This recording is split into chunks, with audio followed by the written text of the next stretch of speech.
Kayo po ba mga bossing ko ay isa sa mga nakakapansin na paborito ka ng kamalasan? Meron po ako ituturo sa inyo na napakasimple at napaka-epektibo mga pamamaraan. Kailangan lamang po natin mga bossing ko ng paminta. Kung marami kayong paminta, ay mas mainam, mas marami. Ngayon po mga bossing ko, iharap po kayo sa may silangan ng 6:30 or kaya po ay alas 7. At ibibilad po natin to hanggang alas 8 pa ng umaga.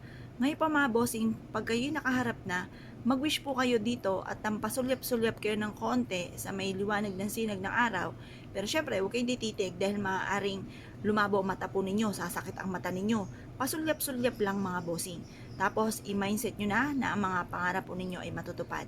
Sabihin nyo po, sa pamamagitan ng pampaswerteng ito at sipag at tiyaga ay magiging matagumpay na ako sa buhay.